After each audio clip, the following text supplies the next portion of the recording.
ተመልካቾቻችን ከፕራይም ሚዲያ ዜና ፕራይም ተጀምሯል። በዜናዎቻችን የሀገር መከላከያ ሰራዊት የቢዝነስና የስፖርት ዜናዎችን አካተናል። ዜናውን እየመራው አብሬያችሁ ቆይታ የማደርገው ሀና አስታጥቂ ነኝ።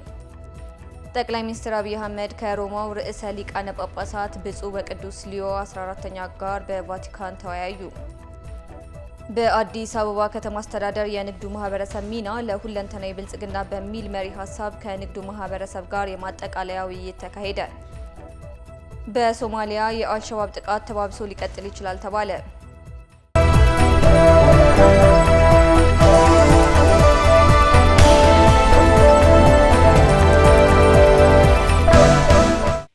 ጠቅላይ ሚኒስትር አብይ አህመድ ከሮማው ርዕሰ ሊቃነ ጳጳሳት ብፁዕ ወቅዱስ ሊዮ 14ኛ ጋር በቫቲካን ተወያዩ። ዛሬ ብፁዕ ወቅዱስ ሊዮ 14ኛ በቫቲካን ተቀብለውናል ያሉት ጠቅላይ ሚኒስትሩ ውይይታቸው በሁለትዮሽና በባለብዙ ወገን ጉዳዮች ላይ ያተኮረ እንደነበር አክለዋል። ለዓለም ሰላም ያለንን የጋራ አቋም ተወያይተናል። የትምህርት ተደራሽነትን የማስፋት አስፈላጊነት በተመለከተም የጋራ ስምምነት ይዘናል ብለዋል ጠቅላይ ሚኒስትሩ በማህበራዊ ትስስር ገጻቸው ባጋሩ ጽሑፍ። ጠቅላይ ሚኒስትር አብይ አህመድ ከዊ ቢልድ ግሩፕ ዋና ስራ አስፈጻሚ ፔትሮ ሳሊኒ ጋር በሮም ተወያዩ። ጠቅላይ ሚኒስትሩ በማህበራዊ ትስስር ገጻቸው ባሰፈሩት መልእክት ከዊ ቢልድ ግሩፕ ዋና ስራ አስፈጻሚ ፔትሮ ሳሊኒ ጋር በሮም ተገናኝተን እየተሳተፈባቸው ባሉ ታላላቅ ሀገራዊ ፕሮጀክቶች አፈጻጸም ላይ ተወያይተናል ብለዋል። በጥቂት ወራት ውስጥ በሚጠናቀቀው የኢትዮጵያና የአፍሪካ ኩራት በሆነው ታላቁ የኢትዮጵያ ህዳሴ ግድብ እንዲሁም በኮይሻ ግድብ ፈጣን አፈጻጸም እንደታየው ሀገራዊ ግቦቻችንን በማሳካት ረገድ ከዊ ቢልድ ግሩፕ ጋር ያለን ትብብር ወሳኝ ነው ሲሉም ገልጸዋል። በዛሬው ውይይታችን በመሰራት ላይ ባሉ ፕሮጀክቶች አፈጻጸም በፍጥነት በታገዘ ውጤታማነት ላይ ፈጠራንና ዘላቂነትን የስራዎቻችን ማዕከል አድርገን መያዝ እንደሚገባ ተነጋግረናል ብለዋል። ውይይታችን የኢኮኖሚ እድገትን በመምራትና የረጅም ጊዜ ልማትን በመደገፍ ሀገር የሚያሻግሩ ፕሮጀክቶችን በመከወን ረገድ ያለንን የጋራ ቁርጠኝነት ያንጸባረቀ ነበር ሲሉም ገልጸዋል።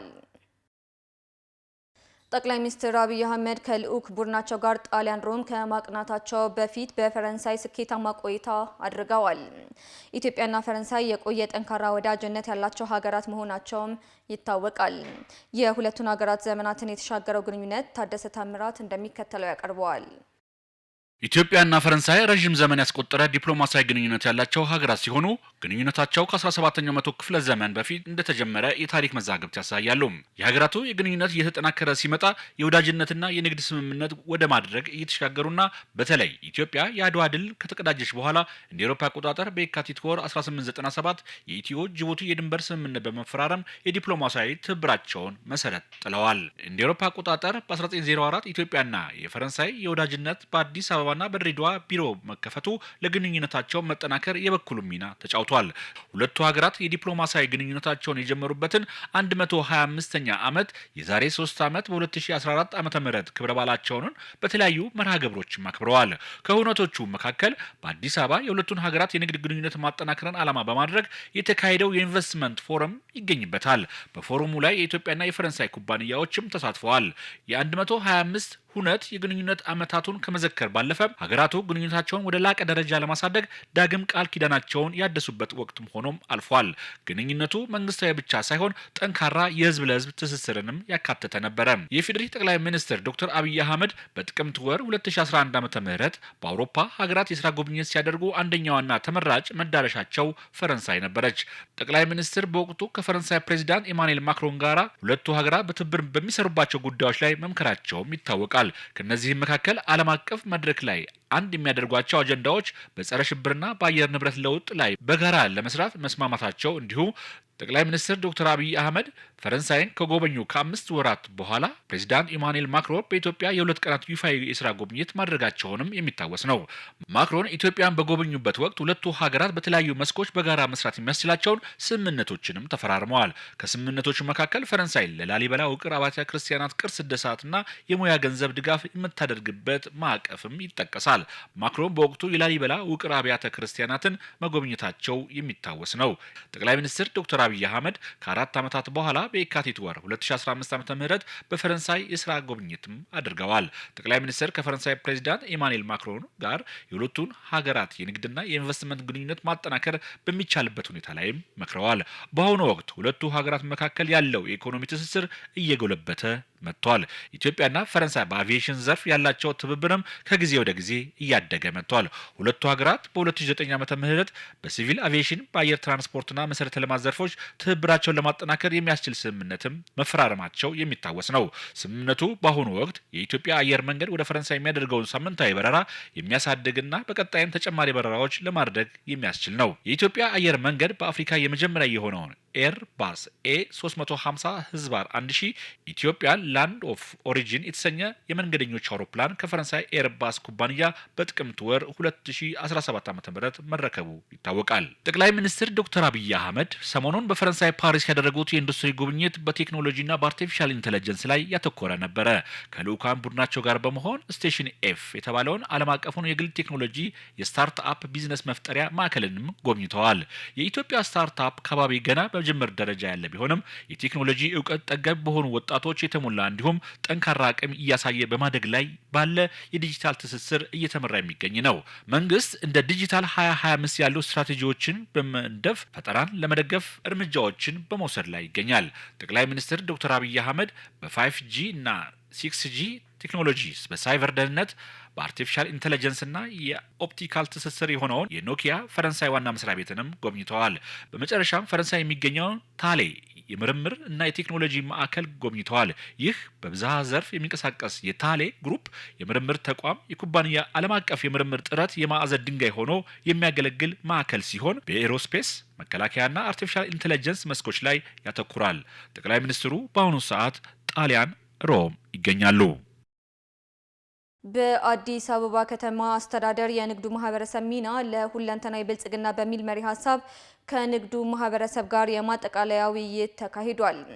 የአዲስ አበባ ከተማ የንግዱ ማህበረሰብ አካላት ከወረዳ ጀምሮ በየደረጃው ከመንግስት አካላት ጋር ውይይት ማድረጋቸው ይታወቃል።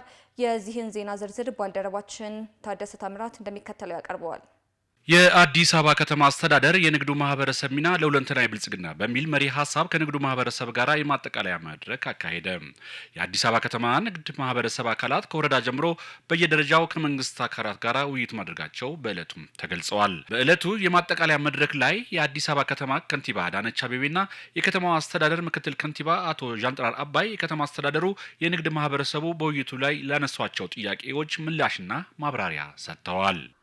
የሚያገለግሉ ቆመው ተቀብለዋቸው ቆመው የሚሸኙዋቸው አመራሮቻችንና ሰራተኞቻችን አብረው ስማቸው ይጠቁራል። ይህንን ለይተን ካልወቀስን በጣም የሚያገለግሏቸው ሞራላቸው ይነካል።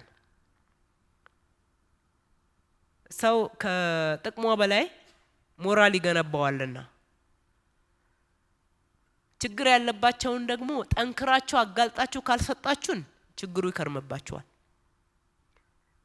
ስለዚህ ይሄ ሰጪ ከሌለ ተቀባይ ከተገኘ የሚባለውን አሁንም እንለዋለን።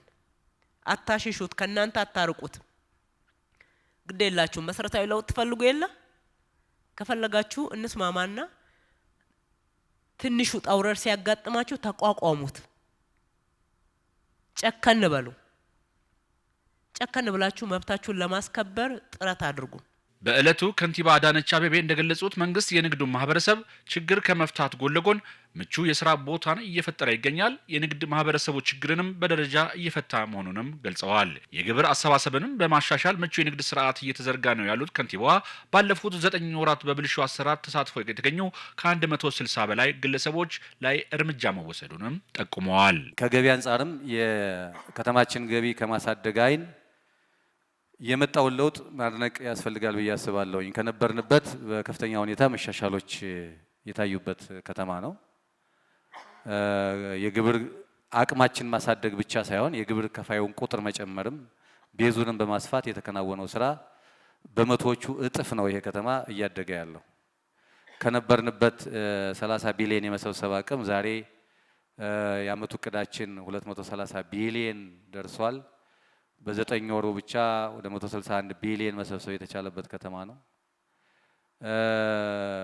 በሌላ መንገድ ደግሞ የግብር ከፋዩን ቁጥር ስናይ በንግዱ ማህበረሰብ ግብር እየከፈለ ያለው ነጋዴ ቁጥር ከ200 ሺህ ከ215 18 ሺህ አካባቢ ዛሬ 500 ሺህ በላይ ነጋዴ ግብር ከፋይ ነጋዴ ያለበት ከተማ እየሆነ መጥቷል። በውይይቱ ላይ የተሳተፉ የንግዱ ማህበረሰብ አባላት እንደዚህ አይነት መድረክ መፈጠሩ አስፈላጊ በመሆኑ ተጠናክሮ መቀጠል አለበትም ብለዋል። የተደረገውም ጥያቄ ሁሉም ምላሽ አግኝቷል። ክቡር ከንቲባም የሰጡት ምላሽም አሪፍ ነው። ጥሩ ምላሽ ነው የሰጡት። የተነሳ ብዙ ነገር ነው። የተሳትፎችንም በተደጋጋሚ የነበረው ነገር ነበረ። በገቢዎች ላይ የነበረ ቅሬታ ተነስቷል። ከንግዱ ላይ የነበረው የመስሪያ ቦታና ሼዶች ላይ የነበሩት ጥያቄዎች ነበሩ። ያንን መልስ እንደሚሰጡበት ቃል ገብቶ የተለያየ ነው። የ2017 ዓመተ ምህረት የ12ኛ ክፍል ሀገር አቀፍ ፈተናን ለመስጠት ዝግጅቶች መጠናቀቃቸውን የትምህርት ፈተናና ምዘና አገልግሎት ዋና ዳይሬክተር እሸቱ ከበደ ተናገሩ። አብዛኛውን ጊዜ ፈተና ሲነሳ የፈተና ስርቆትና ኩረጃ አብሮ የሚነሳ ሲሆን ይህን ለማስቀረት መንግስት ከ2014 ዓ.ም ጀምሮ የ12ኛ ክፍል ሀገር አቀፍ ፈተናን ተማሪዎች ከተማሩበት ትምህርት ቤት ወደ ዩኒቨርሲቲዎች ገብተው እንዲፈተኑ አድርጓል። ለፈተና ስርቆትና ኩረጃ የሚያግዙ ድምጽን፣ ምስልን የሚወስዱ ማንኛውም መሳሪያዎችን ተማሪዎች እንዳይጠቀሙና ይዘውም እንዳይገኙ በመከልከል ጥብቅ ፍተሻ እንደሚደረግ የገለጹት ዋና ዳይሬክተሩ ተይዘው ሲገኙም እርምጃ እንደሚወሰድባቸው ዋና ዳይሬክተሩ ተናግረዋል። በበይነ መረብና በወረቀት የሚሰጠው የዘንድሮ የ12ኛ ክፍል ሀገር አቀፍ ፈተናን በተሳካ መንገድ ለመስጠት የትምህርት ተቋማት የቁሳቁስና የተለያዩ ዝግጅቶችን አጠናቀው ተማሪዎችን በመጠበቅ ላይ እንደሚገኙም ገልጸዋል። የሰብአዊ ድጋፍን በራስ አቅም የመቻል ግብ የአርበኝነት ጥሪ መሆኑን የአደጋ ስጋት ስራ አመራር ኮሚሽን ገለጸ። የአደጋ ስጋት ስራ አመራር ስርዓት ግንባታና የሰብአዊ ድጋፍ በራስ አቅም ንቅናቄ ስትራቴጂክ ማዕቀፎች ትግበራ ለፌዴራል ክልል ከተማ አስተዳደርና ባለድርሻ አካላት የተዘጋጀ የአቅም ግንባታ መድረክ መካሄድ ጀምሯል። የኮሚሽኑ ኮሚሽነር አምባሳደር ሽፈራው ተክለማርያም በዚህ ወቅት እንዳሉት የሰብአዊ ድጋፍን በራስ አቅም ለመቻል የሚደረገው ጥረት በተግባር የሚረጋገጥ መሆኑን ገልጸዋል። የተጀመሩ ተግባራትን በማጠናከር በ2018 ዓ.ም በራስ አቅም ራስን መቻል የሚለውን ተግባራዊነት ለማረጋገጥ እንደሚሰራ አንስተው የሰብአዊ ድጋፍን በራስ አቅም የመቻል ግብ የአርበኝነት ጥሪ መሆኑን አመላክተዋል። በጠቅላይ ሚኒስትር ጽህፈት ቤት የካቢኔና የሴክተር ተቋማት ክትትል ዘርፍ ሚኒስትር ዴኤታ አክሊሉ ታደሰ በበኩላቸው በደም የተከበረውን ሉዓላዊነታችንን፣ ክብራችንንና ነጻነታችንን በላባችን ማረጋገጥ አለብን ብለዋል። በሸገር ከተማ በዘንድሮ የአረንጓዴ አሻራ 20 ሚሊዮን ችግኞችን ለመትከል ዝግጅት ተጠናቀቀ። ችግኞቹ ለአካባቢ ጥበቃ፣ ለምግብነትና ለከተማ ውበት የሚያገለግሉ ናቸው ተብሏል። አለም ሰገድ አበበ ዝርዝሩን ተከታትሎታል። ጠቅላይ ሚኒስትር አብይ አህመድ በሐምሌ ወር 2011 ዓ.ም ያስጀመሩት የአረንጓዴ አሻራ መርሃ ግብር በ4 ዓመት ውስጥ ብቻ 20 ቢሊዮን ችግኝ መትከልን ዓላማ አድርጎ የተጀመረም ነበር። በዚህም በመጀመሪያው ዓመት ብቻ 4.7 ቢሊዮን ችግኝ በመትከል እቅዱን ሙሉ በሙሉ ማሳካቱም የሚዘነጋ አይደለም። በ2011 ዓ.ም 5 ቢሊዮን ችግኝ፣ በ2012 ዓ.ም ደግሞ 6 ቢሊዮን እንዲሁም በ2013 ዓ.ም 7 ቢሊዮን ችግኝ ለመትከል የተደረገው ጥረት የኮቪድ-19 ወረርሽኝ ጥላ ቢያጠላበትም ከሞላ ጎደል ስኬታማ እንደነበር የአረንጓዴ አሻራ የኋላ ታሪክም ያሳያል። ምስረታውን ካደረገ 2 ዓመታትን ያስቆጠረው የሸገር ከተማ አስተዳደርም ለዘንድሮ የአረንጓዴ አሻራ ዝግጅት ምን አይነት እንቅስቃሴዎችን ሲያደርግ እንደነበር ለመጠየቅ ሞክረናል። የሸገር ከተማ የግብርና ጽህፈት ቤት ኃላፊ አቶ ደቻሳ ቤካ ስለተደረገው ዝግጅት ለፕራይም ሚዲያ ምላሻቸውንም ሰጥተዋል። አረንጓዴ አሻራን በተመለከተ የምንዘጋጅበትም እየሰራንበትም የነበረው 3 አይነት ታርጌቶችን አስቀምጠን ነው። አንደኛ በደን ልማቱ የአፈርና ውሃ ጥበቃን ላይ የሚረዱ ተክሎችን ወይ ደግሞ እንትኖችን ችግኞችን በመትከል፣ ሁለተኛው ደግሞ የኦርናሜንታል የሆኑ የውበት አሁን የኮሪደር ልማት በሀገራችን በከተሞች ላይ ምን ያህል ትኩረት አግኝቶ የህብረተሰቡን የአኗኗር ዘይቤ የመለወጥ ስራ እየተሰራ ነው ያለው። በሱ በኩልም እንደዚሁ ዝግጅት ተደርጎበት ሲሰራበትም ነበረ። ሶስተኛው ደግሞ አንደኛ የአረንጓዴ አሻራ አካል ሆኖ ደግሞ በምግብ ራስን የመቻል ለምግብ የሚውሉ ችግኞችን ተክሎችን የመጠቀም የኢትዮጵያ የደን ሽፋን ከጊዜ ወደ ጊዜ እየቀነሰ በመምጣት አሁን ላይ ከሀገሪቱ የቆዳ ስፋት 15 በመቶ ወይም 17 ሚሊዮን ሄክታር ብቻ መሸፈኑን በቅርቡ የወጣው ማስ ትሪ ፕላንቲንግ ፕሮስፔክትስ ፎር ኤ ግሪን ሌጋሲ ኢን ኢትዮጵያ የተሰኘ ሪፖርትም ያሳያል። ከዚህ ውስጥም 15.8 ሚሊዮን ሄክታሩ የተፈጥሮ ደንም ሲሆን የቀረበው በችግኝ ተከላ የተሸፈነ መሆኑን ሪፖርቱ ያሳየም ሲሆን በተጨማሪም ሀገሪቱ በደን ምንጠራ ባዶ የሆነን ደን መልሶ ለማልማት ምቹ የሆነ 18 ሚሊዮን ሄክታር ባዶ መሬት እንዳላትም ያሳያል። ከተማው ካለው ከፍተኛ የቆዳ ስፋት አንጻር እንዲሁም በሰው ኃይልና ከችግኞቹ ማህበራዊ ጠቀሜታ አንጻር የተደረገው ዝግጅት ምንስ ይመስል ይሆን? የጽህፈት ቤቱ ኃላፊ አቶ ደቻሳ ምላሽ አላቸው። በሸገር ከተማ እስከ 20 ሚሊዮን ችግኞችን ለመትከል ዝግጅት እያደረግን ነው ያለነው። የሚተከልበት አካባቢም በጂፒኤስ ተወስዶ ተለይቶ መሬቱ ተለይቶ ካርታ ተሰርቶለት ሳይት ፕላን ተሰርቶለት ነው። ዘንድሮ ተክለ ዝም ብለ የምትሄደው ሳይሆን ምን ያህል ጸድቋል፣ ቀጣይነቱ ሰስተናቢሊቲ ምን ይመስላል የሚለውን በባለሙያ እየተገመገመ በየጊዜው ያየን ቀጣይነት ያለው ስራ እንዲሰራ እየተደረገ ነው ያለው። የግብርና ሚኒስትር ዶክተር ግርማ አመንቴ በቅርቡ ባቀረቡት ሪፖርት በመጀመሪያው ምዕራፍ 25 ቢሊዮን ችግኞች መተከሉን ሲያነሱ በየዓመቱ በአማካይ 20 ሚሊዮን ሕዝብ መሳተፉንም አንስተዋል። ከተተከሉ ችግኞች መካከልም 52 በመቶ የጥምር ደን እርሻና የፍራፍሬ እንዲሁም የእንስሳት መኖ ስለመሆኑም ነው በሪፖርታቸው የሚያቀርቡት። ተመልካቾቻችን ዜናዎቻችን እንደቀጠሉ ናቸው። የቢዝነስ መረጃዎችን የምናቀርብበት ሰዓት ላይ ደርሰናል። ባልደረባዬ በጸሎት ጌታቸው አጠገቤ ትገኛለች። በጸሎት እንዴት አመሸሽ? ምን አይነት የቢዝነስ መረጃዎችን ይዘሽልን ቀርበሻል? አመሰግናለሁ ሀና። እንግዲህ ለዛሬ ከያዝናቸው የቢዝነስ ዜናዎቻችን መካከል ከሀገር ውስጥ 51ኛው የአፍሪካ ኢንሹራንስ ተቋም አመታዊ ኮንፈረንስ ተካሂዷል። በዚህ ኮንፈረንስ ላይ እንግዲህ ምክትል ጠቅላይ ሚኒስትር ተመስገን ጥሩነህ ተገኝተዋል። በዚህም እንግዲህ ኢትዮጵያ በአፍሪካ ተመራጭ የኢንሹራንስ ገበያ ለመሆን እየሰራች መሆኗን ገልጸዋል። በኮንፈረንሱ ላይ ይሄ ከሀገር ውስጥ ያዝነው ነው። ከሀገር ውጭ ደግሞ የአሜሪካው ፕሬዝዳንት ዶናልድ ትራምፕ ለንግድ ንግግሮች ተጨማሪ ጊዜን በመፍቀድ በአውሮፓ ህብረት ላይ ለመጣል ያቀዱትን የ50 በመቶ ቀረጥ እስከ ጁላይ 9 አራዝመዋል። ይህን ይመስላል። ሌሎቹን በሰፊው እንመልከት። ጥሩ መቀጠል ትችላለሽ በጸሎት። አመሰግናለሁ።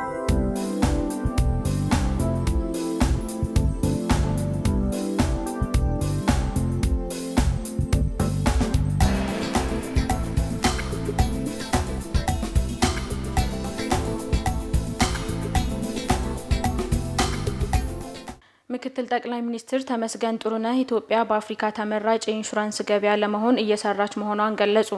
51ኛው የአፍሪካ ኢንሹራንስ ተቋም አመታዊ ኮንፈረንስና አጠቃላይ ስብሰባ የክፍያ ሚዛንን ማስተካከል፣ የአፍሪካ የዕዳ ጫናና የሀገራት ዕዳ የኢንሹራንስ ኩባንያዎች ላይ እንዴት ተጽዕኖ ያሳድራል በሚል መሪ ሀሳብ ነው። በመድረኩ ላይ የተገኙት ምክትል ጠቅላይ ሚኒስትር ተመስገን ጥሩነህ በኢትዮጵያ ሀገር በቀል ኢኮኖሚ ማሻሻያ በመደረጉ ኢኮኖሚው መዘመን መቻሉን ነው የገለጹት። በኢትዮጵያ የግሉ ዘርፍ በተሻለ እድገት ላይ እንደሚገኝ ገልጸው ለፈጠራ ልዩ ትኩረት የሚሰጥ ንግድን የሚያሳድግና ኢንቨስትመንትን የሚያበረታታ አሰራር እየተዘረጋ መሆኑን ተናግረዋል። በግብርና በአምራችና በቱሪዝም ዘርፎች ማሳካት የሚቻላቸውን ደረጃ ሁሉ ለመድረስ በልዩ ትኩረት እየተሰራ እንደሚገኝም አመላክተዋል። የኢንሹራንስ ዘርፉን የፋይናንስ ዘርፉ ማዕከል ለማድረግ እየተሰራ መሆኑን ጠቅሰው ለአብነትም ገለልተኛ የኢንሹራንስ ተቆጣጣሪ ባለስልጣን መቋቋሙን ገልጸዋል። ኢንቨስተሮች ከኢትዮጵያ ጋር ተቀራርቦ ለመስራት ጊዜው አሁን ነው ያሉት ምክትል ጠቅላይ ሚኒስትሩ መንግስት የኢንሹራንስ ዘርፉን እንደሚደግፍም አረጋግጠዋል። ኢትዮጵያ በዲጂታል የታገዘ የፋይናንስና የኢንሹራንስ ሴክተር ልማት እያከናወነች መሆኗን የብሔራዊ ባንክ ገዢ ማሞ ምህረቱ ገለጹ። 51ኛው የአፍሪካ ኢንሹራንስ ተቋም አመታዊ ኮንፈረንስና አጠቃላይ ስብሰባ ተካሂዷል። አቶ ማሞ እየተከናወነ ያለው የኢኮኖሚ ማሻሻያ የግሉን ዘርፍ የሚያበረታታና ኢንቨስትመንትን በማረጋገጥ መልኩ በልዩ አመራር እየተተገበረ መሆኑን አረጋግጠዋል። በዚህም በፋይናንስ ዘርፉ ዘላቂ የኢኮኖሚ እድገትን በማረጋገጥ መልኩ ሕግ ከማሻሻል ጀምሮ በኢኮኖሚው ላይ ትርጉም ያለው ለውጥ የሚያመጡ ስራዎች መሰራታቸውን አንስተዋል። ባለፉት የለውጥ ዓመታት የኢንሹራንስ ሴክተሩን ልማት በማገዝ በኩል ከፍተኛ አስተዋጽኦ ማበርከታቸውንም ጠቅሰዋል። ብድር ላይ ያሉ ችግሮች ሲፈቱ ዘርፉን በሚፈለገው ልክ ማሳደግ እንደሚቻልም አስረድተዋል። የሎጂስቲክስ ዘርፉን ቀልጣፋና ተደራሽ በማድረግ የወጪና ገቢ ንግድ እንቅስቃሴን ውጤታማ ለማድረግ የባለድርሻ አካላት ሚና የላቀ መሆኑን የትራንስፖርትና ሎጂስቲክስ ሚኒስቴር ገለጸ። ሚኒስቴሩ ከከባድ መኪና አሽከርካሪዎችና ሌሎች ባለድርሻ አካላት ጋር የጭነት ትራንስፖርትና ሎጂስቲክስ አገልግሎትን የበለጠ ማቀላጠፍ በሚያስችል ጉዳይ ላይ በሞጆ ደረቅ ወደብ እየመከረ ይገኛል። መድረኩ የሎጂስቲክስ ስርዓቱን ቀልጣፋና ተደራሽ በማድረግ የገቢና ወጪ ንግድ እንቅስቃሴን ለማሳለጥ የባለድርሻ አካላትን ሚና ለማጎልበት የተዘጋጀ መሆኑ ተገልጿል። በመድረኩ የትራንስፖርትና ሎጂስቲክስ ሚኒስቴር ዴኤታ ዴንጌ ቦሩ የሎጂስቲክስ ዘርፉን ቀልጣፋና ተደራሽ በማድረግ የወጪና ገቢ ንግድ እንቅስቃሴን ውጤታማ ለማድረግ የባለድርሻ አካላት ሚና የላቀ ነው ብለዋል። ትራንስፖርትና ሎጂስቲክስ ለአንድ ሀገር ኢኮኖሚያዊ እድገት ወሳኝ መሆኑንም ገልጸዋል። የከባድ መኪና አሽከርካሪዎች ምርትንና አገልግሎትን ከቦታ ቦታ በማጓጓዝ በወቅቱ ለገበያ እንዲቀርብ በማድረግ በኩል ያላቸው አስተዋጽኦ ከፍተኛ ነው ብለዋል። እየተከታተላችሁ ያላችሁት የሰዓቱን የቢዝነስ ዜናዎቻችንን ነው። አሁን ደግሞ ከሀገር ውጭ ወዳገኘናቸው የቢዝነስ ዜናዎች እናልፋለን። አብራችሁን ቆዩ። ቻይናና ኢንዶኔዥያ በንግድ፣ በኢንቨስትመንት፣ በቱሪዝምና በግብርና ምርቶች ላይ ተከታታይ የትብብር ስምምነቶችን መፈራረማቸው ተገለጸ። ስምምነቶቹ የተፈረሙት ከቻይና ጠቅላይ ሚኒስትር ሊ ኪያንግ ሲሆኑ ከኢንዶኔዥያው ፕሬዝዳንት ፕራቦዎ ሱቢያንቶ ጋር በጃካርታ ያደረጉትን ውይይት ተከትሎ መሆኑ ተዘግቧል። ሁለቱ ወገኖች በቱሪዝም፣ በግብርና ምርቶች ኤክስፖርት፣ በባህላዊ መድኃኒት፣ በኢንቨስትመንት፣ በስትራቴጂክ ንግድና በመገናኛ ብዙሃን ዘርፎች በርካታ የመግባቢያ ሰነዶችን ተፈራርመዋል። ሊ በደቡብ ምስራቅ እስያ ትልቁ ኢኮኖሚ ወደሆነችው ኢንዶኔዥያ ለ3 ቀን ይፋዊ ጉብኝት እያደረገ ነው። ቀደም ሲል ሊ ፕራቦ ጋር ተገናኝቶ በዩኤስ ዓለም አቀፍ የንግድ ጦርነትና በሚመጣው ኢኮኖሚ ፈተና ወቅት ንግድና ኢንቨስትመንትን ማሳደግ በሚቻልበት ሁኔታ ላይ ተወያይተዋል። በተጨማሪም ቻይና ከኢንዶኔዥያ ጋር በመተባበር የልማት ስትራቴጂዎችን በማቀናጀትና ከፍተኛ ጥራት ያለው የቤልትና የሮድ ትብብርን ለማሳደግ ፈቃደኛ መሆኗን ተናግረዋል። ፕራቦ በበኩላቸው ሀገራቸው ከቻይና ጋር ያላትን ጥልቅ ግንኙነት በደቡብ ምስራቅ እስያ የሰላምና የብልጽግና ምሰሶ ሲሉ አድንቀዋል ሲል የዘገበው አናዶሉ ነው። የአሜሪካው ፕሬዝዳንት ዶናልድ ትራምፕ ለንግድ ንግግሮች ተጨማሪ ጊዜ በመፍቀድ በአውሮፓ ህብረት ላይ ለመጣል ያቀዱትን የ50 በመቶ ቀረጥ እስከ ጁላይ 9 አራዘሙ። ትራምፕ ለድርድር ያን ያህል ፍላጎት እንደሌላቸው ቢገልጹም ቀነ ገደቡን ለማራዘም ግን ተስማምተዋል። ትራምፕ የታሪፍ ጭማሪው ቀነ ገደቡን ያራዘሙት ውሳኔው እንዲዘገይ ከጠየቁት ከአውሮፓው ኮሚሽን ፕሬዝዳንት ኡርሱላ ቮንደርሌን ጋር ከተነጋገሩ በኋላ መሆኑ ተገልጿል። ኡርሱላ ቮንደርሌን በኤክስ ገጻቸው ላይ ባሰፈሩት ጽሁፍ ከትራምፕ ጋር ጥሩ ውይይት እንዳደረጉና የአውሮፓ ህብረት በፍጥነት ለመቀላቀል ዝግጁ መሆኑን ተናግረዋል። ህብረቱ ከዋሽንግተን ትላልቅ የንግድ አጋሮች አንዱ ቢሆንም ትራምፕ ከአሜሪካ የአውሮፓ ህብረት ጋር ያላትን ፍትሐዊ የንግድ ግንኙነት ብለው ሲተቹ ቆይተዋል። በአውሮፓውያኑ ባለፈው ዓመት ህብረቱ $600 ቢሊዮን ሸቀጦችን ወጪ ንግድ ያደረገ ሲሆን $370 ቢሊዮን የሚጠጋ ምርቶችን ደግሞ ከአሜሪካ መግዛቱን የአሜሪካው መንግስት መረጃ ያሳያል ሲል የዘገበው ቢቢሲ ነው። ለሰዓቱ ያዝናቸው የቢዝነስ ዜናዎች ይህን ይመስሉ ነበር። ቀሪ ፕራይም ዜናዎች ይቀጥላሉ። መልካም ቆይታ።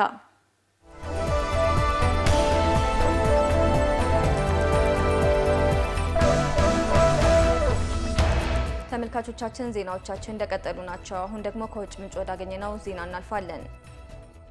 በሶማሊያ የአልሸባብ ጥቃት ተባብሶ ሊቀጥል ይችላል ተባለ። በሀገሪቱ ያለው መንግስት አሁንም ጠንካራ መሰረት ላይ አለመቆም፣ የአፍሪካ ህብረት በሽግግር ወቅት ላይ መሆን እንዲሁም ውጫዊ ድጋፍ መቀነስ ዋነኛ ምክንያቶቹ ተደርገው ተጠቅሰዋል። አለም ሰገድ አበበ ዝርዝሩ እንደሚከተለው ያቀርበዋል። በጎረቤት ሀገር ሶማሊያ የአልሸባብ ጥቃት አሁን እየተባባሰ ስለመምጣቱ መረጃዎች እየተሰሙም ይገኛል። እንደ ቢቢሲ ዘገባ ከሆነ በደቡብና በመካከለኛው ሶማሊያ ዳግም የተቀሰቀሰው የአልሸባብ መልሶ ማጥቃት የመንግስት ሰራዊት ላለፉት 3 ዓመታት በከባድ መስዋዕትነት በቁጥጥር ስር ያዋላቸውን ግዛቶች እንዲለቅ በማድረግ ትልቅ ሚና እየተጫወተ ስለመሆኑም ያነሳል። የሶማሊያ መገናኛ ብዙሃን በከባድ መስዋዕትነት በቁጥጥር ስር የዋላቸውን ግዛቶች እንዲለቅ በማድረግ በዋና ከተማይቱ ሞቃዲሾ ላይ ከባድ ጥቃት ሊደርስ ይችላል የሚል ስጋት ስለመፈጠሩም ያነሳሉ። አሁን በፕሬዝዳንት ሀሰን ሼክ መሐመድ እና በፖለቲካ ተቀናቃኞቻቸው መካከል የተፈጠረው አለመግባባትን ተከትሎ ለሶማሊያ የአፍሪካ ህብረት ተልዕኮ ዓለም አቀፍ ድጋፍ እያሽቆለቆለ በመምጣቱ እንዲሁም በብሔራዊ ጦር ሰራዊት ውስጥ ያለው ደካማ አደረጃጀት በመኖሩ የጥቃቱ ስጋት ስለመጨመሩም ይነሳል። የአልሸባብ ጥቃት በየካቲት የካቲት ወር በከፍተኛ ደረጃ ተጠናክሮ የነበረም ሲሆን ትኩረቱን የዋና ከተማዋ ሞቃዲሾ አጎራባሽ በሆኑትና በመካከለኛው ሂራን ክልል አካባቢዎች በሚገኙት የታችኛውና መካከለኛው ሸበሌ ላይ ያደረገ ስለመሆኑም ተገልጿል። አልሸባብ እንደ አውሮፓውያኑ አቆጣጠር ከ2022 ጀምሮ በመንግስት ጦር ኃይል ተወስደውበት የነበሩትን በሶስት ክፍሎች የሚገኙ በርካታ መንደሮችና ከተሞችን አሁን ላይ በቁጥጥር ስሩ ማስገብቷል። እነዚህ በታጣቂዎች ቁጥጥር ስር ዳግም የወደቁ ስፍራዎች በሞቃዲሾና በሸበሌ ክልል እንዲሁም በተቀረው የሀገሪቱ አካባቢዎች ወታደሮችንና አስፈላጊ ቁሳቁሶችን ለማጓጓዝ ወሳኝ የሆኑ አካባቢዎችም ናቸው። የሶማሊያን ጦር የሚደግፉት ኢትዮጵያ፣ አሜሪካና ቱርክን የመሳሰሉ ኃይሎች ተደጋጋሚ የአየር ድብደባዎች ቢያደርጉም አልሸባብ ግን ማንሰራራቱን አሁንም እንዳልተወም መረጃዎች ተገኝተዋል። ታጣቂዎቹ ከተሞችን የሚያገናኙ መንገዶችን የቆረጡም ሲሆን የጦር መሳሪያ የጫኑ ተሽከርካሪዎች ወደ ሞቃዲሾ ለማስገባት የሚያስችሉ ድልድዮችንም በቁጥጥር ስር ማዋላቸውም ተሰምቷል። ከዚህም በተጨማሪ ፕሬዝዳንቱን ያጀቡ መኪኖች ላይ ጥቃት ፈጽመዋል። እንዲሁም በመንግስቱ ቁጥጥር ስር ያሉ ቁልፍ ቦታዎች ላይም ጫናዎችን ፈጥረዋል። ሁኔታውን የበለጠ የሚያወሳስበው ደግሞ መንግስት ከምንጊዜውም በላይ ለአደጋ የተጋለጠ ስለመሆኑም ተገልጿል። አልሸባብን ለመዋጋት ይረዳል የተባለው የአፍሪካ ህብረት ተልዕኮ በገንዘብ እጥረትና ወሳኝ በሆነ የሽግግር ወቅት ላይ መሆኑ ችግሩን ሌላ ፈተና ውስጥ የወደቀም አስመስሎታል። ፕሬዝዳንት መሐመድ ከ5 አስርት ዓመታት በኋላ በአገሪቱ ለመጀመሪያ ጊዜ ቀጥተኛ ምርጫ እንዲካሄድ መወሰናቸውን ተከትሎ ከተቀናቃኞቻቸው ጋር ውዝግብ ውስጥም ገብተዋል። ፕሬዝዳንት መሐመድ በአውሮፓውያኑ አቆጣጠር መጋቢት 18 2025 ሞቃዲሾ ውስጥ ከአልሸባብ ጋር ውጊያ ወደሚያካሂዱበት አካባቢ ሲጓዙ የአጃቢዎች መኪና ላይ የቦምብ ጥቃት በርካቶችን ለእልፈተ ህይወት መዳረጉም ይታወሳል። በሚቀጥለው ዓመት ለቀጥታ ፕሬዝዳንታዊ ምርጫ እንደ ሙከራ ሆኖ ያገለግላል ተብሎ የሚጠበቀው የአካባቢ ምክር ቤት ምርጫ በሰኔ መጨረሻ ላይ ለማካሄድ ቀጠሮ ተይዞም ነበረ። የፕሬዝዳንቱ ተቀናቃኞች የዚህ እቅድ አዋጭነት ላይ ጥያቄ እያነሱ ባሉበት ወቅት መንግስት ተጨማሪ ቦታዎችን በአልሸባብ መነጠቅ የሚችልበት ሁኔታ የበለጠ ገዝፎ መታየትም ጀምሯል። ይህ በእንዲህ እንዳለም በፌዴራል መንግስትና በክልሎች መካከል ያለው ስር የሰደደ የስልጣን ሽኩቻ የሰላምና የአገር ግንባታ ሂደቱን ማደናቀፉንም ቀጥሏል። ታዲያ ሶማሊያና አልሸባብ የሰላም ጉዞ ውስጥ የሚገቡት መቼ እንደሆነ አሁንም በእርግጠኝነት መናገር አይቻልም።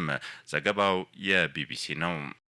ተመልካቾቻችን ዜናዎቻችን እንደቀጠሉ ናቸው። አሁን ደግሞ ከሀገር መከላከያ ሰራዊት ጋር የተገናኙ ዜናዎችን የምናቀርብበት ሰዓት ላይ ደርሰናል። ባልደረባዬ ታደሰ ታምራት አጠገቤ ይገኛል። ታደሰ እንዴት አምሽተዋል? እንደምን አመሸሽ ሀና። ምን አይነት የሀገር መከላከያ ሰራዊት ዜናዎችን ይዘህልን ቀርበሃል? እንግዲህ በዛሬው ምሽት ዜናችን ይዤ የቀረብኩት ሰሞኑን በመከላከያ ደረጃ በተለያዩ ተቋማት የምስረታ በዓላቸውን እያከበሩ ነው። ከዚህ ውስጥ አንዱ ደግሞ የማዕከላዊ ጋሻ 3ኛ ዓመቱን አከባበር በተመለከተ ዜና ይዤ ቀርቤያለሁ። ሌላ ደግሞ የመለሰኛ ስታፍ ኮሌጅ ደግሞ ያስመረቃቸው ባለሙያዎች አሉ። እነሱንም ይዤ ቀርቤያለሁ። ሀና ጥሩ፣ መቀጠል ትችላለህ ታደሰ። አመሰግናለሁ።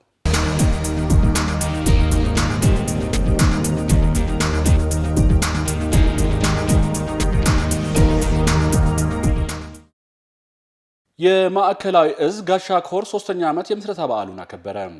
በኮሩ 3ኛ ዓመት የምስረታ በዓል ላይ በክብር እንግድነት ተገኝተው ንግግር ያደረጉት ጄኔራል ጌታቸው ጉዲና የማዕከላዊ እዝ ጋሻ ኮር ከምስረታው አንስቶ የተሰጡት በርካታ ግዳጆች በድል የተወጣ ጀግና አሃድ መሆኑን አስታውሰው ሀገርን ከማፍረስ ህዝቦቿን ከመበታተን የታደገ ጋሻነቱን በተግባር ያሳየ እንቁ ኮር ነው ብለዋል። ጋሻ ኮር በመደበኛ ውጊያ ያሳየውን ጀግንነት አሁንም ተሰማርቶ በሚገኝበት የጸረ ሽምቅ ውጊያ የሰሜን ሸዋና ደቡብ ምዕራብ ሸዋ አካባቢ አሸባሪውን ሸኔን በመጠራረግ ዘመቻ ላይ እያስመዘገበ ለሚገኘው አመርቂ ውጤት አድናቆታቸውን ገልጸው የጀመረውን የድል መንገድ አጠናክሮ መቀጠል እንዳለበትም አሳስበዋል። የማዕከላዊ እዝ አዛዥ ሌተናንት ጄኔራል ዘውዱ በላይ በበኩላቸው ኮሩ በእሳት ተፈትኖ እንደ ወርቅ ነጥሮ መውጣት የቻለ ሌሎች አሃዶች መማሪያ የሚሆን ማሳያ እንደሆነ ተናግረው የጀመረውን ሳይጨርስ ማረፍ የማይወደው ጋሻ ኮር አሸባሪውን ኦነግን ሸኔን መጠራረግ ዘመቻውን በቅርቡ አጠናቆ የአካባቢውን የተገኘውን ሰላም በዘላቂነት እንደሚያረጋግጥ እምነታቸውን ገልጸዋል። የጋሻ ኮር ዋና አዛዥ ኮሎኔል ጥላሁን ዱጋሳ በበኩላቸው ኮሩ በአዲ ረመጽ፣ በሞግ በተባለ ስፍራ ምስረታውን በማድረጉን በሰሜኑ የሀገር የማዳን ዘመቻ ላይ ያሳየውን ጀግንነት አሁን ተሰማርቶ በሚገኝበት የጸረ ሽምቅ ውጊያ በመድገም የአሸባሪውን ሻኔ ቡድን በርካታ ኃይሉን በማደምሰስ የነፍስ ወከፍ የቡድን መሳሪያዎች ጨምሮ የሰው ኃይሉን መማረክ እንደቻለ ገልጸው ዘመቻው ተጠናክሮ እንደሚቀጥልም ተናግረዋል። በምስረታው በዓል በአሸባሪ ሸኔ ጥፋት ቡድን ጉዳት ለደረሰባቸው የህብረተሰብ ክፍሎች ኮሩ ድጋፍ አድርጓል። የመለስተኛ ስታፍ ኮሌጅ ሰልጣኞች መኮንኖችን አስመረቀ። የመለስተኛ ስታፍ ኮሌጅ በ4 ወራት በአጭር ኮርስ ያሰለጠናቸውን የሜካናይዝ ሬጅመንትና የሻምበል አመራሮችን አስመርቀዋል። በምረቃ መርሃ ግብሩ ላይ በመገኘት የሥራ መመሪያ የሰጡት የሜካናይዝድ ዋና አዛዥ ሜጀር ጄኔራል ከፋለው አምዴ የመከላከያ ፕሮፌሽናል ሰራዊት በመገንባት በኩል በሁሉም ዘርፎች በርካታ ስራዎች መሰራታቸውን ገልጸዋል። ሰራዊቱ በስልጠናና በክህሎት መገንባት አንዱ የፕሮፌሽናል ሰራዊት ግንባታ መገለጫ በመሆኑ የመለስተኛ ስታፍ ኮሌጅ በየደረጃ ያሉትን የሬጅመንትና የባትሪ አመራሮች በአጭር ኮርስ በአመራርነት ስልት በማሰልጠን ሰልጣኙ አቅም እንዲያገኝ ተደርጓልም ብለዋል። የሜካናይዝድ ክፍሉ እንደ እዝ ከተቋቋመ ጊዜ ጀምሮ በየደረጃ ያሉት የሰራዊታችን አባላት በአመራርነት በቴክኒክ በማሰልጠን ግዳጅን በብቃት በመወጣት የሀገርን ጥቅምና ሉዓላዊነት በአስተማማኝ ሁኔታ እያስከበረ እንደሚገኝ ጄኔራል መኮንኑ ገልጸዋል። የመለስተኛ ስታፍ ኮሌጅ ዋና አዛዥ ተወካይ ኮሎኔል አመኑ መገርሳ መለስተኛ ስታፍ ኮሌጅ የተቋቋመው የመከላከያን ተልዕኮ ለማሳካት ከሜካናይዝድ እግረኛ የሰራዊቱ ክፍሎች ተመልምለው ለስልጠና ወደ ኮሌጁ የሚመጡትን ሰልጣኞች መኮንኖችን በብቃት በማሰልጠን ሰልጣኞቹ ሙያ አቅም እንዲኖራቸው ተሰርተዋል ብለዋል። በዕለቱ በትምህርታቸው የተሻለ ውጤት ያስመዘገቡ አባላት ከሜካናይዝዱ እዝ ዋና አዛዥ እጅ ሽልማት ተበርክቶላቸዋል። በሆሮ ጉድሩ ወለጋ ዞን የሚገኙ የልዩ ጸረ ሽብር ኮማንዶ ሬጅመንት አመራር አባላት ውጤታማ የህግ ማስከበር ስራ እየሰሩ መሆናቸውን ገለጹ።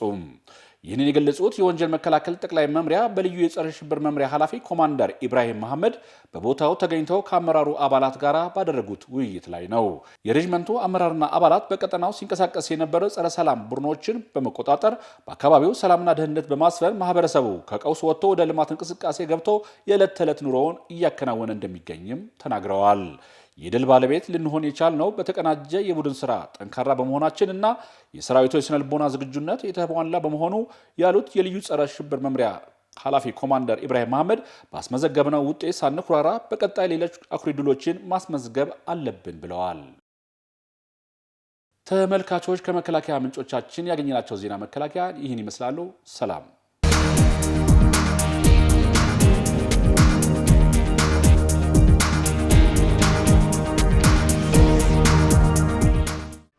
ተመልካቾቻችን ለዛሬ የነበሩ ዜናዎች ይህን ይመስላሉ። አብራችሁን ቆይታ ስላደረጋችሁ እጅግ እናመሰግናለን። ቀሪ የፕራይም ሚዲያ ዝግጅቶች ይቀጥላሉ። በእኔ በኩል መልካም ጊዜ።